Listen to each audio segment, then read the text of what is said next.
ओम श्री गणेशाय नमः। ब्रह्मांड कल्याण विचार में मैं आज ये बताना चाहता हूँ कि जीव महान अज्ञानता में जी रहा है। वह समझ रहा है कि एक परिस्थिति से दूसरी परिस्थिति में चले जाना ही मुक्ति है।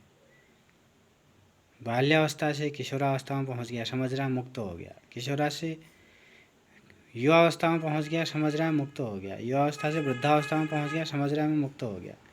वृद्धावस्था से मृत्यु में पहुँच जा रहा है, समझ रहा है वो मैं मुक्त हो गया। गरीब अमीर बन जा रहा है, वो समझ रहा है मैं मुक्त हो गया। कोई एक देश से दूसरे देश में चले जा रहा है, वो समझ रहा है मैं मुक्त हो गया। कोई एक दुख से छूट रहा है, एक रोग से छुटकारा पा रहा है, स्वस्थ हो जा रहा है, वो समझ रहा है मैं मुक्त हो गया। अरे भाई, इसको मुक्ति नहीं कहते हैं। ये देश काल परिस्थितियों के बदलने से जो सुख दुख आते जाते रहते हैं, ये मुक्ति नहीं है। मुक्ति तो शाश्वत और स्थायी होती है। सुख आए चाहे हजारों सुख आए, चाहे हजारों दुख आए, आदमी अपनी स्थिति से विचलित नहीं होता है। उसको कहते हैं मुक्ति। सदा शाश्वत आनंद स्थायी, वो मुक्ति होती है। ये आना जाना, एक स्थिति से दूसरी स्थिति में, दुख से सुख में चले जाना, सुख की परिस्थिति से दुख में चले जाना, दुख की परिस्थिति से सुख में चले जाना, एक रोग का मिटना, फिर स्वस्थ हो जाना, फिर दूसरे रोग का आ जाना, फिर मिटना, एक क्लास से दूसरे क्लास में चले जाना, एक पद से दूसरे पद में प्रमोशन हो जाना, ये सब मुक्ति नहीं है।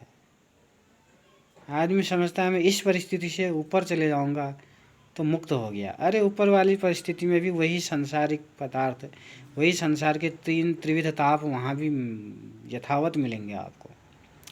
इसलिए ये मुक्ति नहीं है संसार में भाई साहब, इसको मुक्ति नहीं कहते हैं। मुक्ति सुख और दुख में सम स्थिति।